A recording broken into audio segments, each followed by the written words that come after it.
Que Dieu vous bénisse abondamment et puissamment au nom de notre Seigneur et Sauveur Christ Jésus. C'est une très grande joie d'être encore de retour avec cette merveilleuse série, un message de Dieu à ma pause de midi.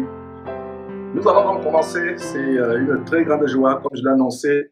Nous allons voir une très grande recette, une recette pour opérer les prodiges et les miracles, pour opérer les grandes choses de la part de Dieu. S'il y a quelque chose qui fascine les chrétiens, qui émerveille le chrétien moyen, c'est l'opération des miracles, l'opération des miracles et des prodiges. Il y a même ces soi-disant chrétiens qui se sont trouvés une nouvelle profession dans le corps de Christ, la profession de chasseur ou de chasseuse de miracles. Ils courent les cieux et la terre, pour chercher, trouver un soi-disant pasteur, un prophète qui va opérer des miracles, qui va produire des miracles dans leur vie. Et ils se transforment ainsi en de véritables nomades spirituels, des vagabonds spirituels, allant ça et là, parcourant la terre, parcourant le ciel, pour avoir des miracles. Et c'est des choses terribles, alors que la parole de Dieu contient des grandes révélations, et c'est une grande révélation qu'on va avoir aujourd'hui. Et c'est vraiment dommage de voir comment il y a le shopping spirituel dans le corps de Christ aujourd'hui. Dès qu'on entend qu'il y a tel pasteur dans telle ville, tel prophète dans telle ville, on court, on se rue, on prend même l'avion pour aller dans un autre continent pour rencontrer ces gens. Voilà comment on se transforme en de véritables chasseurs de miracles, chasseurs de prodiges. Donc c'est le sujet d'aujourd'hui, mes frères et sœurs. Et ça m'afflige de voir comment les chrétiens passent à côté des grâces, tout simplement à côté. Il y a des grandes choses que Dieu a révélées. Et je vais vous montrer un des secrets, une des recettes. D'ailleurs, il y en a plusieurs. Il y en a plusieurs, mais on va voir quelques, on va se limiter à une, la recette principale pour opérer les miracles et les prodiges. Et mes frères, nous avons vu les jours passés, ces derniers jours, la grande malédiction qui pèse sur la tête de toute personne, de tout homme, toute femme qui a payé un pasteur pour un soi-disant miracle. Et nous pouvons voir cette malédiction en Actes chapitre 8. Pour des raisons de contraintes de temps, nous n'allons pas lire. Donc il y a une grande malédiction qui pèse sur la tête de toute personne qui a donné de l'argent à un pasteur pour une guérison, soi-disant, pour une délivrance, soi-disant, ou pour une huile, ou un savon, ou une poudre, soi-disant, qui va guérir. Voilà comment, mes frères et sœurs, le corps de Christ a été transformé à de véritables séances de maraboutage. Donc, il y a une grande malédiction. Si vous suivez très bien l'histoire de Simon le magicien en Actes chapitre 8, vous allez voir comment cet homme qui était magicien, qui s'est converti parce qu'il a vu que la puissance de Dieu était au-dessus de la puissance des démons avec lesquels il travaillait. Alors, il a été converti, il a été touché, mais son cœur n'était pas encore totalement circoncis. Il y avait encore un attachement à la gloire du monde, à l'amour du monde, à l'amour de l'argent. C'est ainsi que quand Pierre et Jean se sont rendus à Samarie, dans cette ville où ce sorcier nouvellement converti émerveillait les gens à toute magie qu'on attribuait d'ailleurs à Dieu, il a vu comment, de manière aisée, de manière facile, inspirée par le Saint-Esprit, Pierre et Jean opéraient de grands miracles. Alors il leur a offert de l'argent. Et qu'est-ce que Pierre lui a dit? Que ton argent périsse avec toi, que ton argent meure avec toi. Alors nous comprenons par cela qu'il y a une malédiction de mort qui pèse sur la tête de toute personne qui a donné de l'argent à un pasteur, à un soi-disant prophète, à un soi-disant homme de Dieu. D'ailleurs, la nouvelle expression derrière Jésus-Christ TV, c'est homme de Satan. Et si un homme soi-disant de Dieu, mais en réalité un homme de Satan, vous demande de l'argent pour qu'il prie pour vous, pour qu'il vous délivre, partez de là en courant, fuyez, c'est un bandit, c'est un commerçant, c'est un sorcier. Fuyez, fuyez, fuyez. Et pourtant, mes frères et sœurs, pourtant, Jésus nous a donné une recette très simple pour opérer les miracles. Cette recette, c'est 3 lettres, F-O-I, la foi, la foi, la foi, la foi au nom de Jésus-Christ. Donc, voyons ce que le Seigneur Jésus dit en Matthieu chapitre, pas Matthieu, Marc chapitre 16. Ce que le Seigneur Jésus dit à la fin du livre de Marc, l'évangile de Marc, qui est sur le point de s'élever au ciel. Et voyons ce que le Seigneur Jésus dit. Il dit ceci, Marc chapitre 16, à partir du verset 17. Voici les miracles qui accompagneront ceux qui auront cru. Voici les miracles. Miracles, mon frère, ma soeur, tu veux les miracles? Voilà la recette. Voici les miracles qui accompagneront ceux qui auront cru. En mon nom, ils chasseront les démons. Ils parleront de nouvelles langues. Ils saisiront des serpents. S'ils boivent quelques breuvages mortels, il ne leur fera point de mal. Ils imposeront les mains aux malades et les malades seront guéris. Donc toi-même qui as une nouvelle profession de chasseur de miracles, toi-même par la foi en Christ Jésus, ma soeur, mon frère, toi-même tu peux opérer l'infinie grandeur de la puissance dans le nom de Jésus-Christ si tu fais une chose, si tu crois tout simplement, sans douter. Et il y a aussi une chose, une mise en garde, que celui qui prononce le nom de Jésus-Christ s'abstient du péché, s'abstient de l'iniquité. Il faut vivre une vie sanctifiée, une vie pure. Beaucoup de gens cherchent les miracles, cherchent les prodiges, cherchent les délivrances, cherchent les guérisons, mais ne cherchent pas d'abord la sanctification sans laquelle personne ne verra le Seigneur.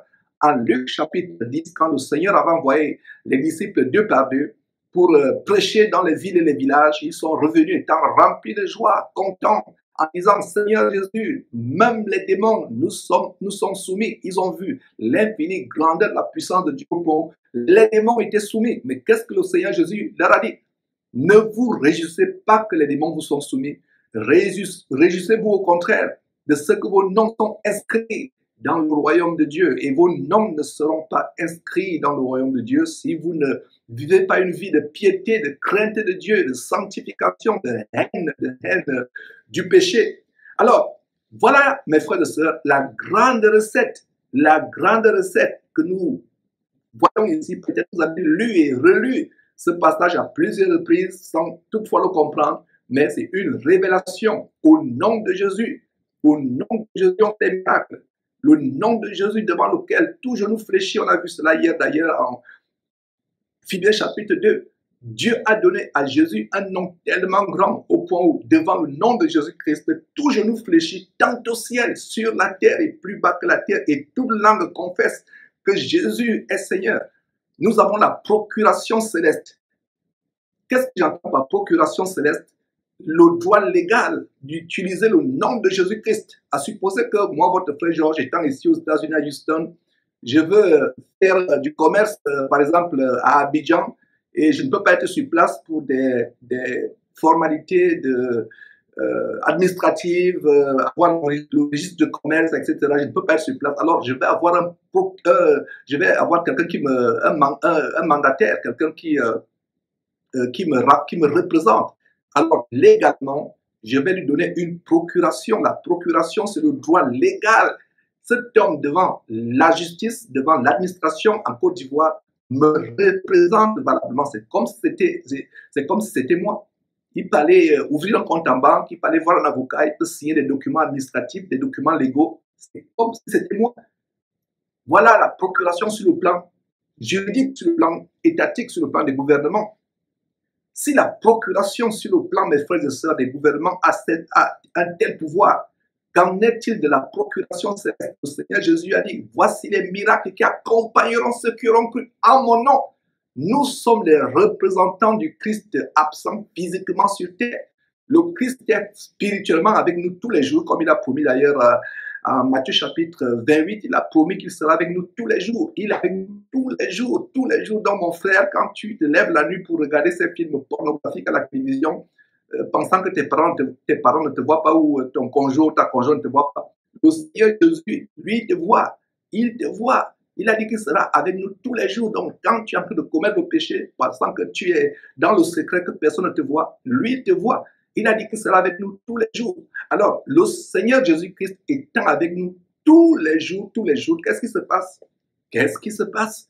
Nous sommes ses représentants, tout chrétien, la capacité d'opérer des miracles. Et il y a des gens qui disent, vous de Jésus-Christ, vous ne croyez pas aux miracles.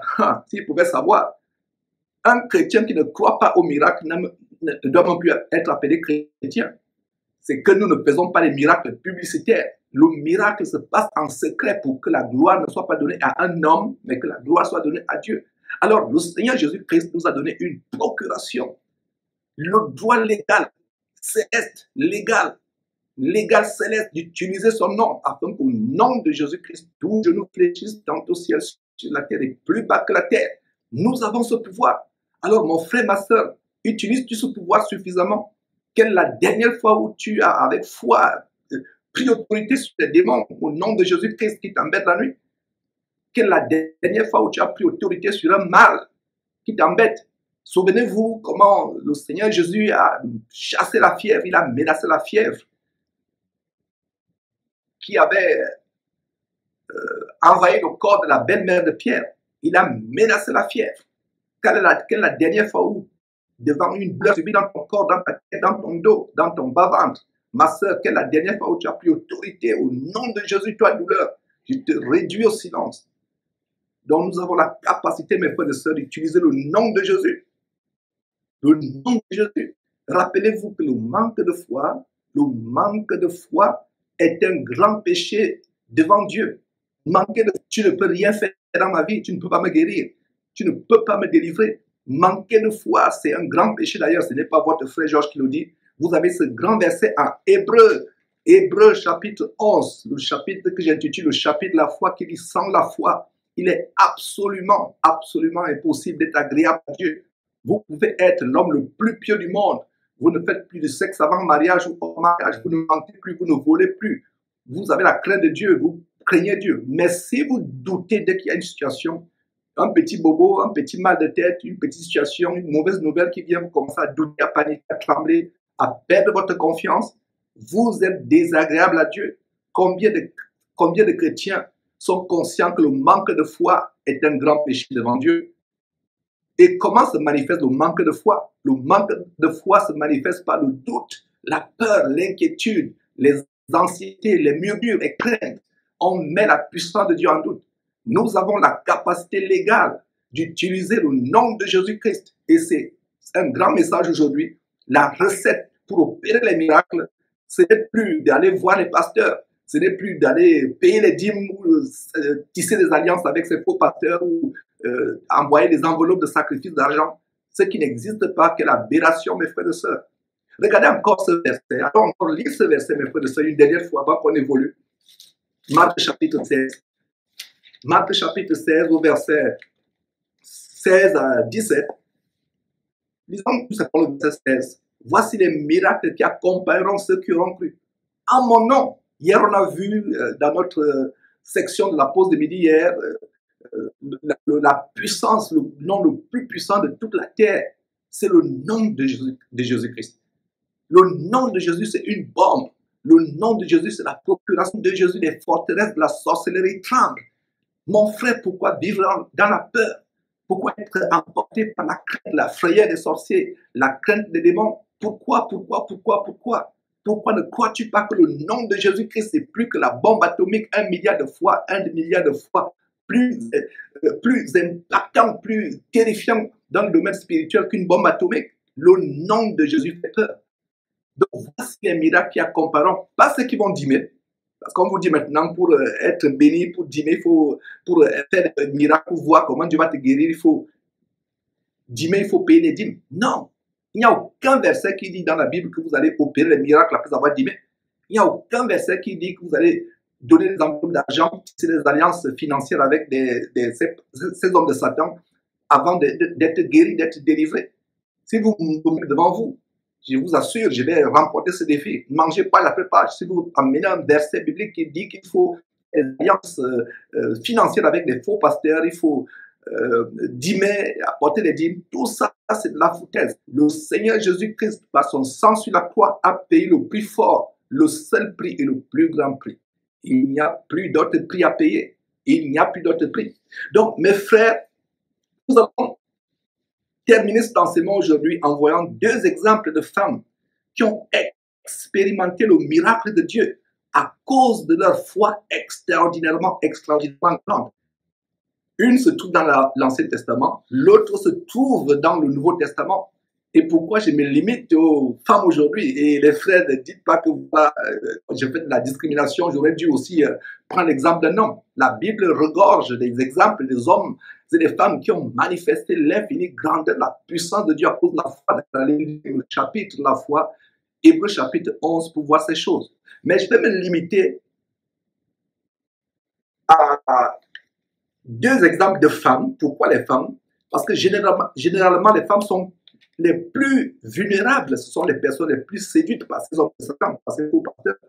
Les femmes sont les plus vulnérables, les plus naïves, les plus séduites. Et c'est pour cela que vous allez voir, vous sœurs qui me suivez, il y a l'exemple de deux femmes à suivre. Une est dans l'Ancien Testament, l'autre est dans le Nouveau Testament. Et d'ailleurs, il y a un verset qui montre comment déjà au temps de Paul, il n'y a rien de nouveau sous le soleil. Vous voyez, dans ces nuits de réveil, nuit d'impactation, de tempêtes miracles où les gens vont, courent, aller même payer, faire des choses.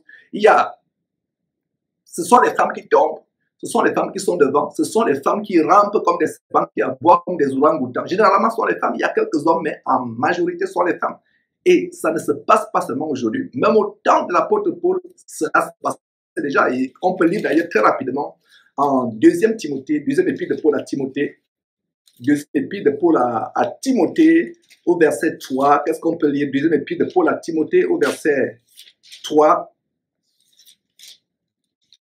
2 Timothée, verset 3. 1 Timothée, chapitre 3, pardon.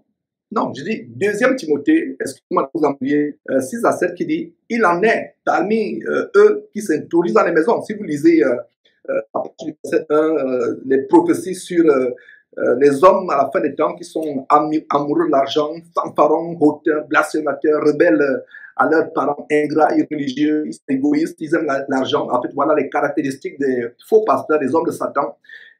Voilà, qui sont enflés d'orgueil, fanfarons, aimant le plaisir plus que Dieu, verset 7, ayant l'apparence de la piété. Quand vous les voyez, vous pensez que c'est un ange alors que c'est un loup dévoreur, mais reniant ce qui en fait la force. Éloigne-toi de ces hommes-là. C'était là le verset 5. Maintenant, le verset 6.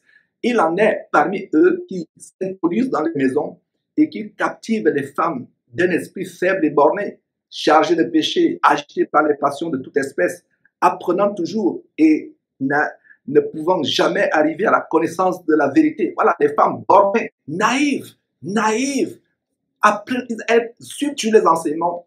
Elle est sur Jésus-Christ TV et vous allez suivre qu'elle, plus tard, elle va manger des vomissures sur Casarema ou sur enseigne-moi.com ou je ne sais pas quoi.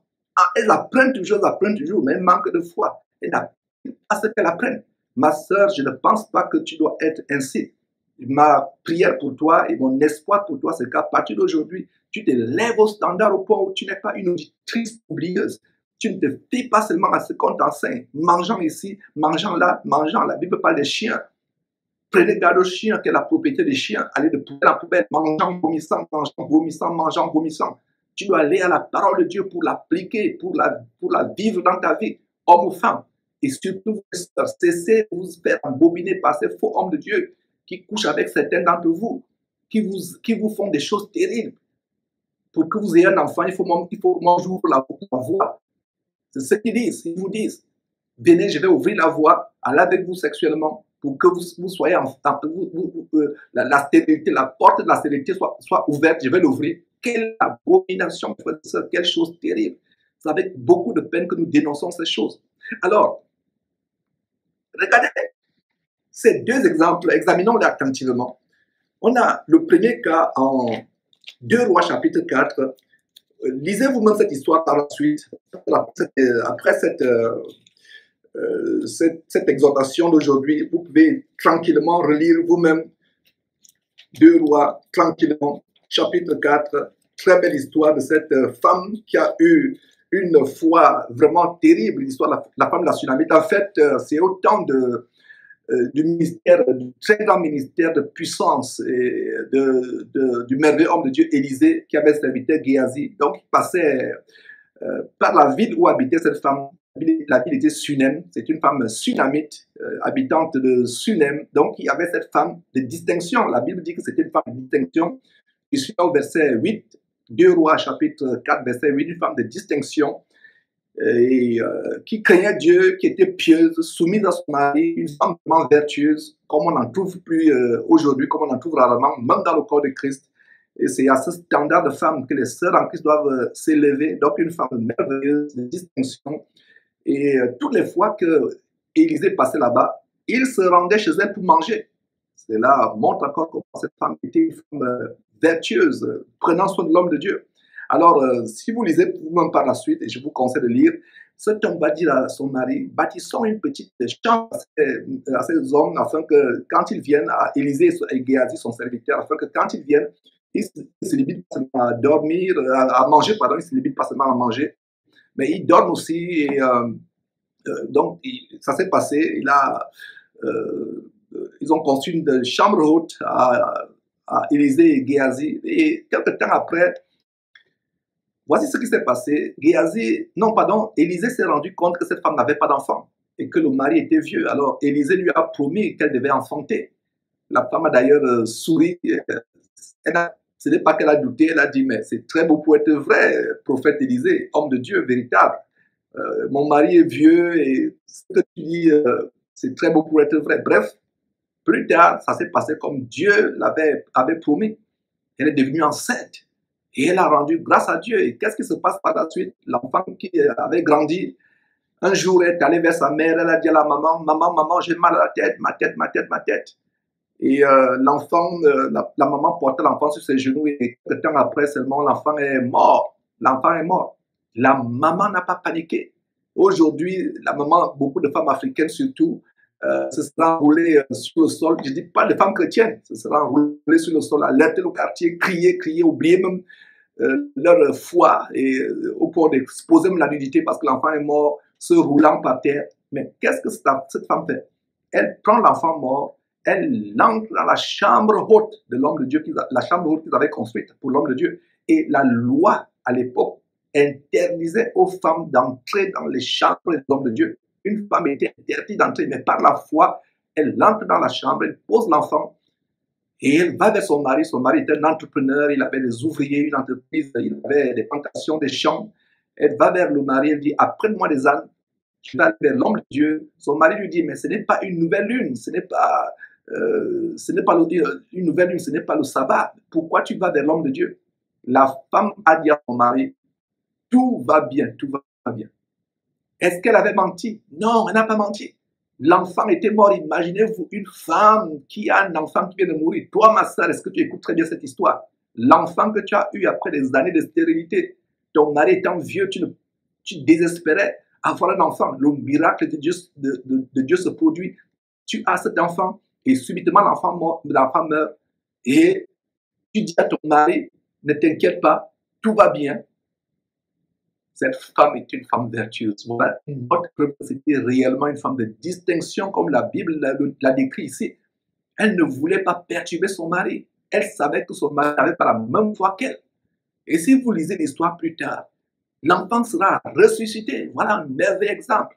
D'ailleurs, Élisée avait envoyé Géasi le dévancer vers la femme parce que la femme avait envoyé, est allée se rendre vers la femme s'est rendue vers Élisée. Alors, c'est Géasi qui a vu la femme de loin. Enfin, ils ont vu la femme de loin. C'est Géasi qui s'est avancé vers la femme. Pourquoi tu viens ici? Est-ce que tout va bien? La femme a dit à Géasi, tout va bien. Donc, elle a dit à son mari que tout allait bien. Et à Géasi, elle a dit que tout allait bien. Voilà un exemple, mes frères et sœurs, à suivre, la foi. Et vous voyez, en lisant ce chapitre, vous voyez comment la puissance de Dieu s'est manifestée avec impact. Et terminons avec Marc chapitre 5. Là maintenant, c'est dans le Nouveau Testament, une femme qui était malade, qui avait une perte de sang pendant 12 ans, Nous sommes là, Marc chapitre 5, à partir du verset 21, vous pouvez lire tout le contexte, à partir du verset 21 au verset 34. Une femme qui avait souffert pendant 12 ans, elle avait une maladie vénérienne, une maladie sexuelle. Pour les maladies sexuelles telles que le sida, la syphilis ne datent pas d'aujourd'hui. Elle avait une maladie vénérienne, on ne sait pas comment elle avait contracté, peut-être. Bref, il ne faut pas épiloguer là-dessus, faire de la conjecture, mais elle avait une maladie sexuellement transmissible, une maladie vénérienne. Elle avait une perte de sang pendant 12 ans. Et si vous lisez ce récit, la Bible dit qu'elle avait beaucoup souffert entre les mains de plusieurs médecins. Elle avait dépensé tout ce qu'elle possédait. Et quand le diable vous frappe, non seulement c'est votre santé qui frappe, c'est vos revenus. Regardez le genre qui a perdu non seulement sa santé, mais il a perdu tous ses biens. Donc cette femme avait perdu tout ce qu'elle possédait. Et dans la tradition à l'époque, parce que la femme était une femme juive, et elle vivait selon la coutume juive, une femme qui avait son indisposition menstruelle de 7 jours normale ne pouvait pas être à côté de son mari. Elle devait être isolée pendant ces 7 jours. Allez lire la loi de Moïse, vous allez comprendre les choses. Et une femme qui avait une maladie, c'est-à-dire un flux inhabituel de sang, en dehors de ses menstruations normales, c'était une maladie. Donc, elle devait être isolée tout le temps de cette maladie. Et si une telle femme venait là où elle avait souffert pendant 12 ans, nous sommes en Marc chapitre 5, elle avait souffert pendant 12 ans, elle avait dépensé tout ce qu'elle possédait, mais son cas était allé en s'empirant. C'est comme ces femmes qui vont de pasteur en pasteur, qui dépensent tout. Il y a des tas de témoignages qui arrivent aux frères vraiment avant de découvrir ces enseignements, ces révélations merveilleuses qui sont pourtant dans la Bible, parce que je ne lisais pas la Bible. J'ai dépensé toute ma fortune. Je reçois presque tous les jours de tels témoignages. Et voilà une femme qui avait tout dépensé entre les mains des médecins. Et elle a entendu parler de Jésus-Christ. Ayant entendu parler de Jésus-Christ, elle vint dans la foule par derrière. Elle toucha son vêtement et dit en elle-même, si je puis seulement toucher son vêtement, je serai guéri. Une femme qui avait la foi. Voilà la foi qui opère des miracles. Voilà la recette pour opérer des miracles. Elle avait une foi inébranlable. Elle a dit, si je vais seulement dans la foule, je vais toucher cet homme, je serai guéri à l'instant même. Cette femme a violé la loi des hommes. De même que la femme sunamite a violé la loi, ce qu'on vient de lire en 2e Roi chapitre 4, comment elle a violé la loi en montant dans la chambre haute pour déposer l'enfant. La femme du Nouveau Testament juif a violé la loi en venant dans la foule, là où les hommes normaux étaient. Parce qu'à l'époque, les lépreux, les gens qui avaient ce genre de maladie, les personnes impures, ça habitait aux abords des villes. Ils ne pouvaient pas se mixer avec les hommes normaux, peut-être lapidés de pierre. Mais cette femme, ayant entendu parler de Jésus, elle a entendu parler de Jésus-Christ. Et Jésus-Christ, c'est la parole de Dieu. Le nom de Jésus, c'est la parole de Dieu. Selon Apocalypse chapitre 19, verset 13. Et nous avons Romains chapitre 10, verset 17 qui dit la foi vient de ce qu'on entend. Et ce qu'on entend vient de la parole de Dieu. Ayant entendu parler de Jésus, elle vint dans la foule et toucha son vêtement par derrière. Regardez, une foule immense. Vous rappelez-vous quand Jésus a multiplié les pains, combien de personnes? Il y avait 5 000 personnes sans compter les hommes et les enfants. Donc il y avait environ 10 000, 15 000 personnes. Une foule, chacun veut toucher Jésus. Une femme affaiblie, elle a perdu son sang pendant des années. J'imagine une femme devenue osseuse, mais elle se bat, elle va dans la foule avec foi. Le peu d'énergie qui lui restait, elle était peut-être sur le point de mourir, elle avait tout dépensé. Tout dépensé, elle ne pouvait plus être à côté de ses enfants, à côté de son mari. Elle va dans la foule, elle se dit, je n'ai même pas besoin de toucher Jésus, j'ai seulement besoin de toucher son vêtement. Elle a touché le vêtement de Jésus. Et au même instant, Jésus sent une force qui sort de lui. Et il se retourne et il dit à ses disciples, qui m'a touché? Ses disciples n'en revenaient pas. Ils disent, mais Seigneur, tu vois la foule qui nous environne et tu nous dis, qui t'a touché?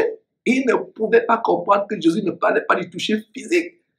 Ils avaient les oreilles encore charnelles. Jésus parlait spirituellement. Mon frère, ma soeur, si tu veux toucher Jésus-Christ spirituellement, le toucher, fais comme cette femme. Mets ta foi en Jésus. Mets ta foi en Jésus. Jésus a senti une force de délivrance sortir de lui et guérir la femme instantanément. Elle avait souffert pendant 12 ans. 12 ans multipliés par 365 ou 366 jours. J'ai fait le calcul, ça fait environ 4500 jours. Jour après jour, elle souffrait. Mes frères et sœurs, j'ai eu des sœurs dans la chair. Certaines ont eu des règles douloureuses. Elles expliquaient, elles disaient vraiment, Georges, c'est comme la mort. J'enseignais ces choses aux femmes, ce que je vous enseigne aujourd'hui.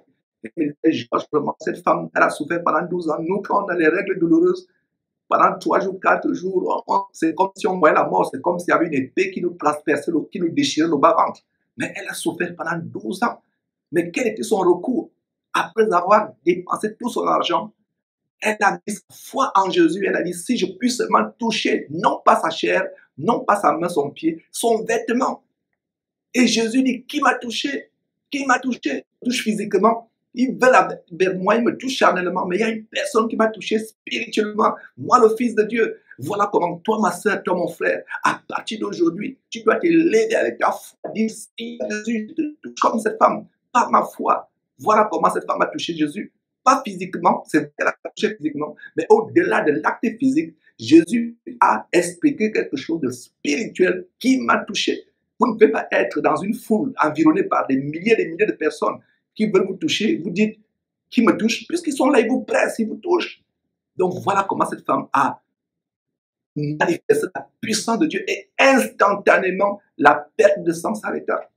Et elle sentit en elle-même qu'elle fut guérie. Et tremblante, effrayée, elle dit, ah, Seigneur Jésus, c'est moi qui t'ai touché. C'est moi. Jésus lui dit, ma fille, ta foi t'a sauvée. Qu'est-ce qui t'a sauvé? Ta foi. Voilà le secret. Voilà la recette de la délivrance, de l'opération des miracles que vous pouvez avoir. À partir d'aujourd'hui, si vous pratiquez cela, mettez cela en pratique et vous ne serez plus trompés. Emportant tout bas de doctrine, escroqués par ces joies de l'heure, par ces hommes de Satan qui prêchent leur bas-ventre, leur ventre au lieu de prêcher la vérité. Mon frère, ma soeur, il lève le standard de cette femme. Jésus par la foi, saisis-le par la foi et tu verras les miracles de Dieu chaque jour dans ta vie. Que Dieu vous bénisse.